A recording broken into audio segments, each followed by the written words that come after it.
In the last episode, we saw the ninja's dangerous and cunning weapons, but these weapons were just tools. The real battle of a ninja was not fought with iron, but with the mind. This was the art that made them invisible, gave them the power to slip under the noses of their enemies, and made deception their greatest weapon. Today we will talk about the masters of disguise and deception, the art of espionage of the ninja. Imagine you are walking in a crowded market in Japan. Right next to you, a farmer passes, carrying vegetables in his basket. A little further, a Buddhist monk, calmly going on his way. And then a merchant is bargaining for his goods. Did you know that any one of these, or maybe all three, could be a ninja? Yes, friends. The real ninjas were not the ones whom we have seen dressed in black in the movies. He was the one who, even though he was right in front of your eyes, was not visible to you. His power to become invisible was not magic, but an incredible art of disguise and deception, which in ninjutsu was called Shichi-hō-de, meaning 7 ways of knowing. His biggest disguise was his normal appearance. He would take the form of a tsunegata, that is a common farmer or villager, so that he could easily mingle with the villages and farms, and no one would suspect him. He would roam around the cities as a shonin, that is a merchant, so that he could gather economic and political information and gain access to the big people. But his most effective disguise was that of a komuso, that is a monk. Who would suspect a monk wearing a basket hat and a flute in his hand? In this disguise, they had freedom of movement and could easily obtain information about castles and palaces. But their disguise was not just a change of clothes. It was the adoption of a complete identity. If they became farmers, they knew every detail of farming. If they became merchants, they knew the price of every commodity and the market conditions.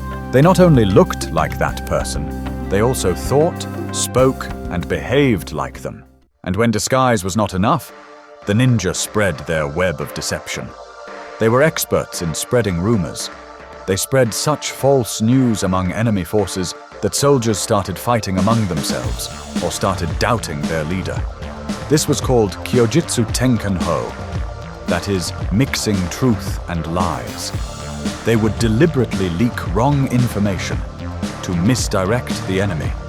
And when the enemy attacked with all his might at the wrong place, by then the ninja had done their real work. For them, war was not fought only with the sword, but also with the mind. And all these arts had only one purpose: espionage.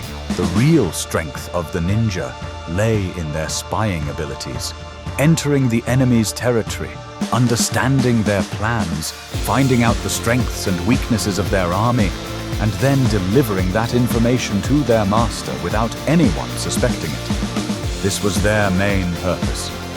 They would come silently, do their work, and disappear without any trace, as if they were never there. So, friends, how did you like this incredible story of espionage, disguise, and mental battle of the ninja? If this art of deception has surprised you and taught you something new, then a like is definitely a must for our hard work.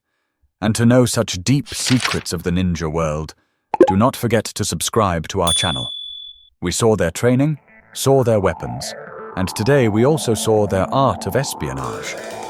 But the question is, where did they learn all this? This art was not taught in any formal school or army.